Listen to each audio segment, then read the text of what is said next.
Too often, sales and marketing stand on opposing sides.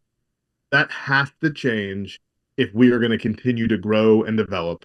So check out this conversation Alex and I have that dives into why it's so important to get everybody together, and more importantly, how each group can take action to make that a reality.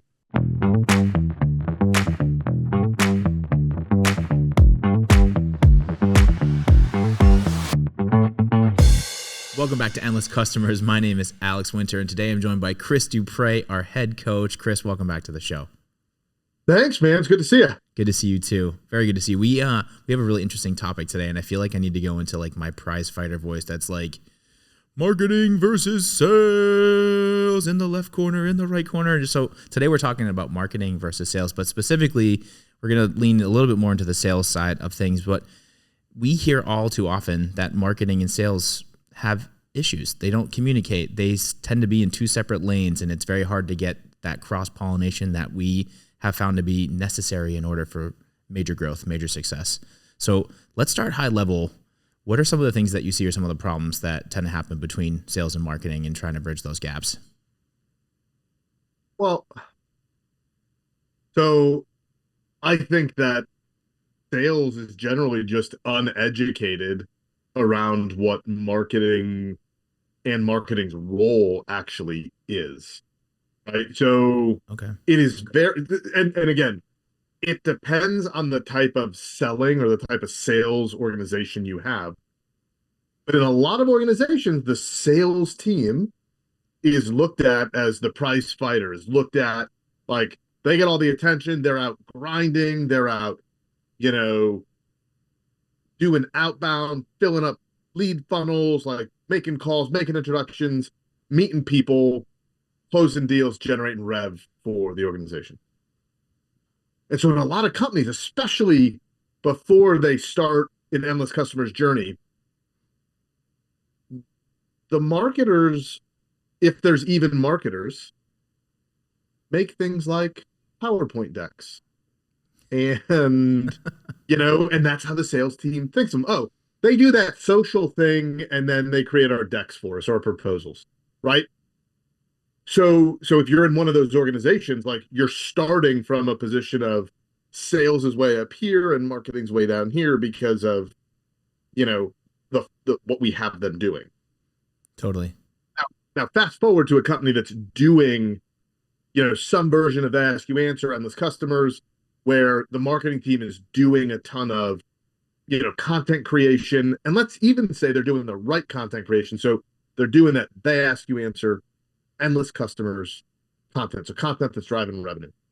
We can still see issues if the sales folks don't know what's happening, right?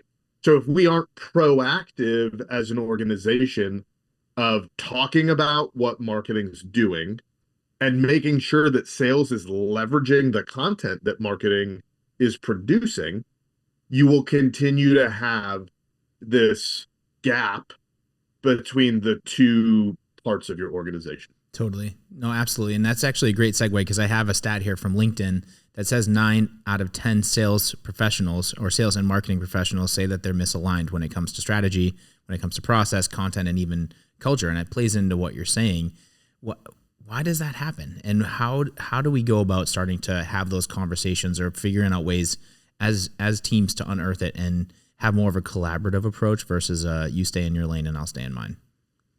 Yeah. So I think it starts with how do we as an organization look at growth? Do we look at it as the responsibility of one team or multiple teams? Is it just sales, or is it sales and marketing, or is it sales, marketing, and service? Like how does it all line up on our accountability charts, our who sits where charts, right? So that's number one. Number two is forget how we talk about it as a leadership team or as an organization, but if we aren't doing the right things in marketing, and when I say the right things in marketing, I'm talking about things that we know drive revenue, right? So if we're not writing the big five, if we're not creating videos that can be used in sales, if we're doing, sort of fluff type stuff, Yeah, of that course there's a misalignment because sales is like, oh, they write articles about nice things, right? Like they just there's that misalignment. yeah, And so some absolutely. of it is, do we have a really good strategy, right? And then this piece that I've just found coaching all these organizations over the last 5 years is, if the sales team doesn't read the content or watch the content that's produced, they are way more, or they're way less likely to use it in the sales process. And so if the marketing team's doing great stuff,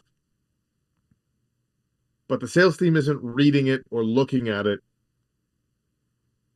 then they don't really know that it exists because they tend to live in their own space trying to close deal after deal after deal. Right. Especially if what they're Right? doing has been working for them, then it's like, why do I need to invite other things Correct. in? Yeah. Like I Correct. could see that like logic or thought pattern. Mm-hmm. Yeah. So it all comes back to this. How do we as leaders at whatever level? So if you're the CEO, you can go influence this to happen. If you're the sales leader, you can go start the conversation with marketing leader and vice versa. But the idea here is we have to come together to understand what each is doing. We have to come together to understand the needs of each. And then, quite frankly, sales team, you got to read the content.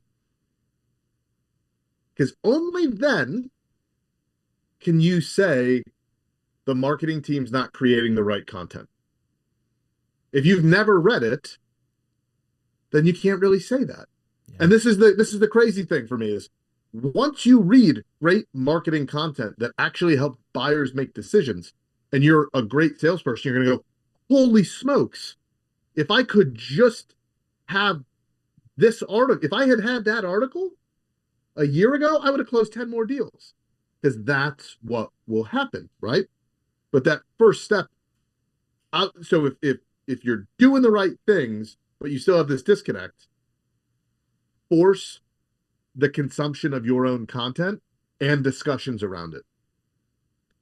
If you're still in that dichotomy, though, of, well, our marketing team does, you know, Happy Mother's Day from those of us at ABC Corp, type of things, and just make slide decks, of course sales is going to look down at them, right? And so marketing, you need to own your stuff too and engage with sales so you guys are creating the right stuff that drives revenue. Very well said. And we've seen this happen time over time. And Chris, you work with a lot of companies, B2B, B2C, a lot of different industries.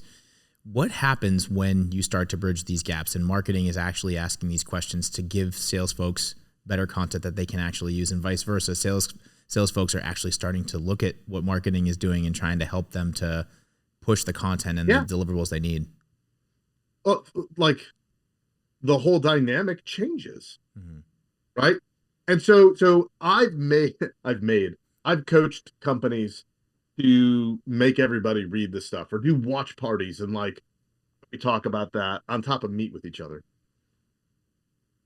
But the number one biggest thing that I've actually seen, like, take it to the next level, like the if it was my organization, this is totally what I would do, because I've just watched it work so well, which is have the marketing team sit in on the sales role play sessions, right? So we have a client, Opus Partners, probably one of the best examples of they ask you answer in the world. Okay. And their marketing leader and their marketing manager sit on these role plays. And in these role plays, we bring up real scenarios where sales folks are talking about deals that they lost or things that didn't go as well. And it starts a conversation between the marketers and salespeople about exactly what type of content they should produce. So I've watched it happen. They've talked about it. They've updated a buyer's guide. Sales has then had success. And do you want to know how the sales and marketing team at Opus gets on? They love each other. They're all up in each other's business on a positive note because they all see the value that both teams provide. And that's huge. And there's a key takeaway that I heard from what you said there, that the sales leader and the marketing leader are both in these meetings, and it seems to be those are the people that are helming or driving this initiative forward. So do you find that to be true, where like leadership or from the top down needs to really set the example or set the tone? Yeah, I mean, so what we expect needs to be inspected or it's not going to happen, right? So said another way, we've got to show them, not just tell them.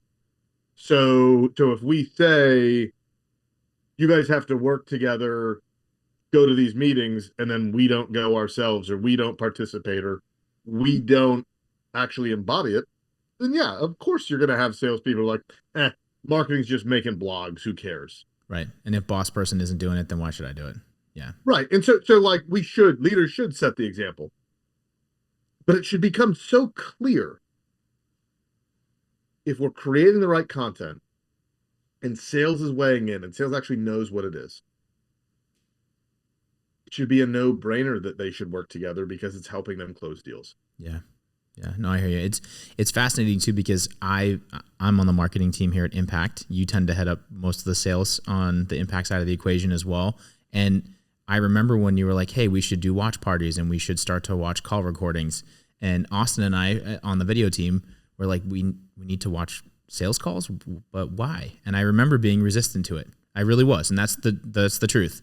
And we started doing them, and over time, I go to more and more watch parties now, because the things that happens in those meetings, watching a sales call, pausing it, talking to the team, having these conversations, what it unearths is some of the best content we've ever produced. And that's a real thing. Why?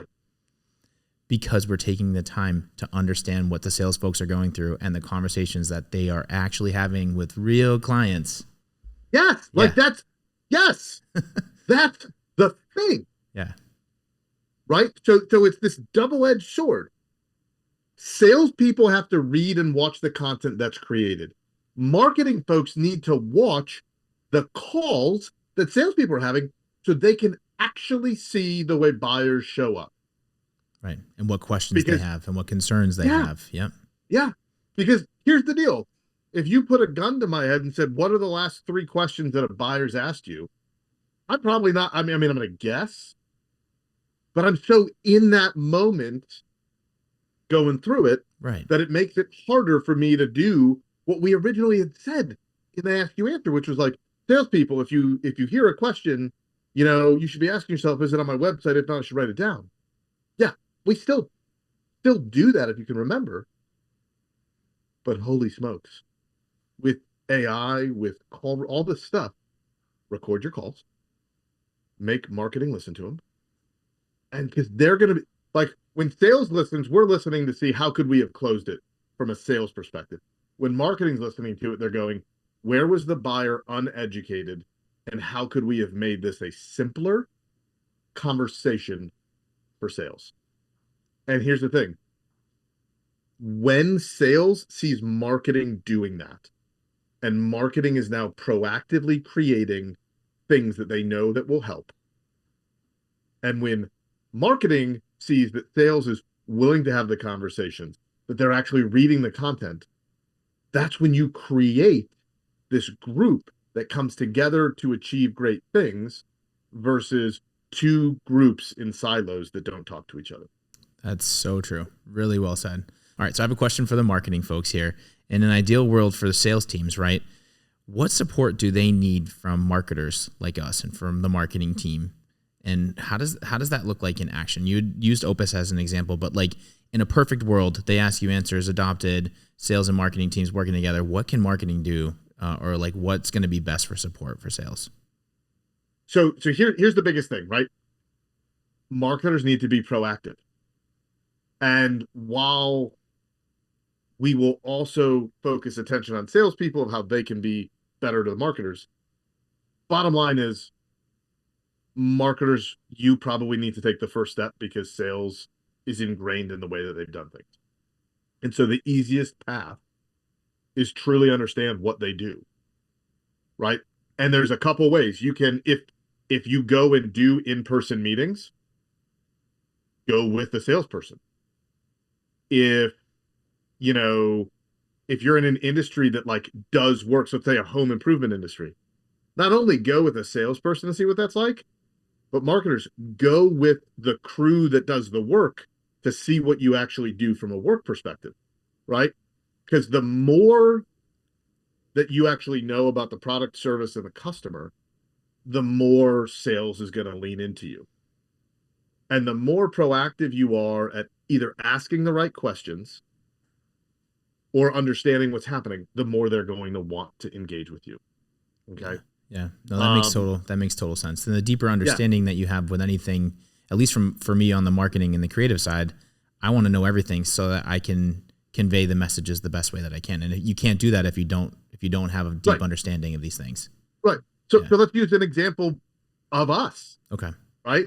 A couple weeks ago, we went down to a company in New Jersey, and I presented a workshop on bringing artificial intelligence into an organization. Right. It was actually the second time that you've actually gone with me on one of those to see it. That's right. Right. Yeah. I saw your inaugural kickoff one, and then this was. That's right. Yeah.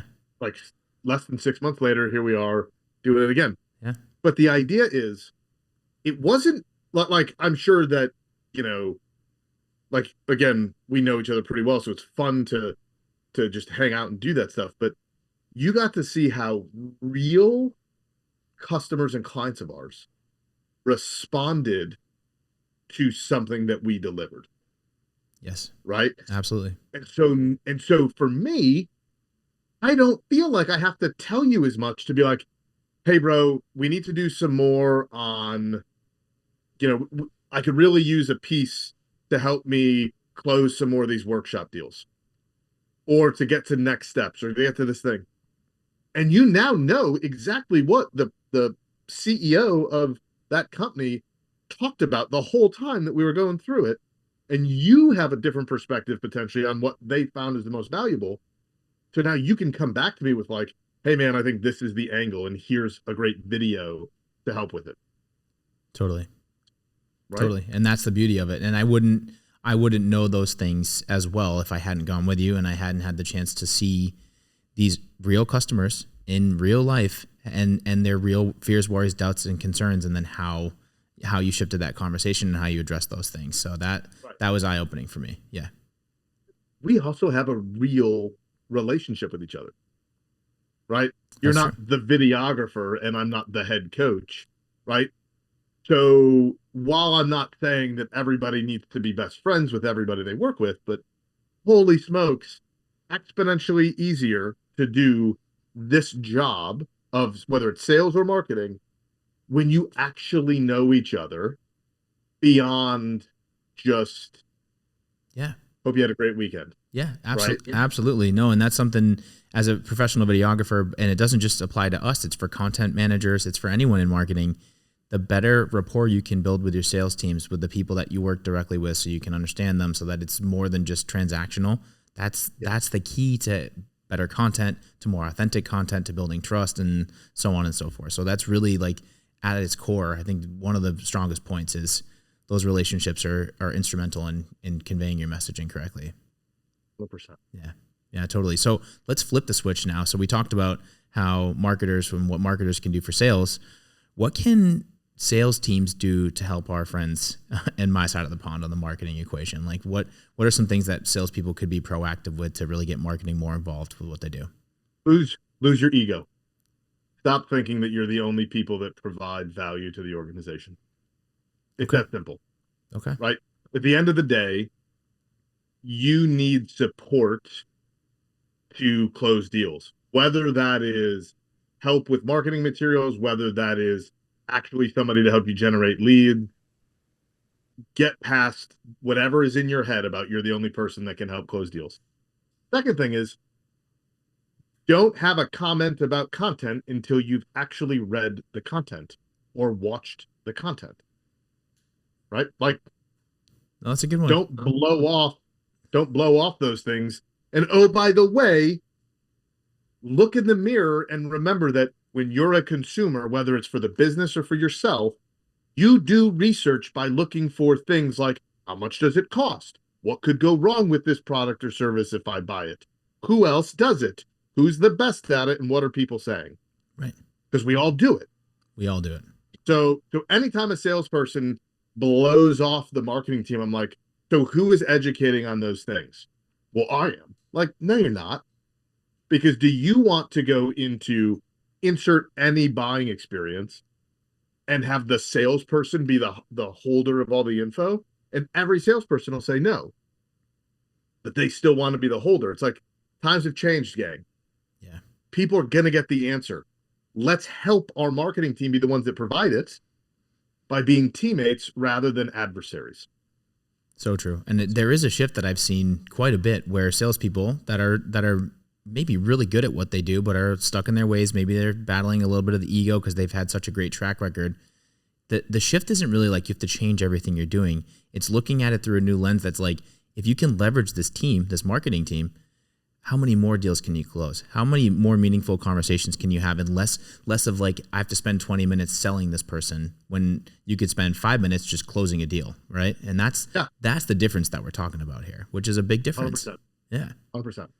Yeah. Now, when this shift happens, right, for sales folks, when this starts to hook up and the marketing team and the sales teams are driving, can you give us some examples? They can be like general numbers, but like, do you see the sales numbers increasing substantially? Like, what does it typically do? Listen, I've seen 25 to 50% upticks in close rates. Wow. Just because the people start working together.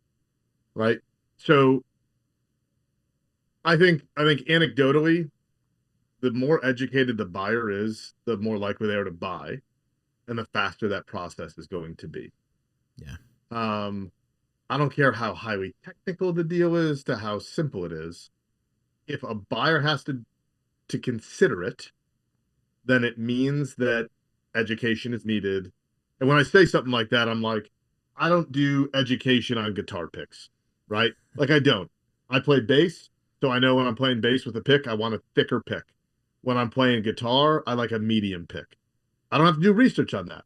They cost less than $20 for a pack. But if I'm going to go buy, like, what strings should I put on my bass guitar? You had better believe I'm going to go do research because I don't know exactly which ones I want yet because I haven't been playing bass as long as I've been playing regular guitar. So I need to think about it. Right? Like, these are just examples. So I know that content being easy to find and helpful is super important to me as I buy stuff. So we need to remember that as sales folks and lean into it. Absolutely. And it's super important to most buyers nowadays. The age of AI, the way that search has gone over the last 20 years with the web and with everything, all these tools that we have at our fingertips, the powerful tool that's just in our pocket, that's our phone. Like, we can search and research almost anything these days. So it's also that shift of knowing that and knowing that people have short attention spans. They want to be well informed. They want to find it themselves, and then they want to make a buying decision. So it's meeting them where they are. 100%. Yeah, totally. Sure. Any closing thoughts or any closing suggestions for sales folks and marketing folks as we wrap up here? Yeah, I mean, just understand that selling to team sport, and you need both sides. And quite frankly, marketing is more important to buyers. They might not ever say it, but we all want to be searching on our phone before we go talk to somebody, because when we talk to somebody, it's real. When we're watching videos or doing the research, there's still that barrier between us and the product. That's where your marketing team's helping you win. And so we should look at it as like, how can we help them get those people that are just scrolling to go, oh, I want to talk to them. Yeah, absolutely. Spark that motivation to go take action. Yes, sir. Chris, great insights. I love talking with you always. Thanks for being on the show. You're welcome, man. All right, we'll talk soon. And for everybody out there listening and watching, this is Endless Customers. I'm Alex Winter. See you on the next episode.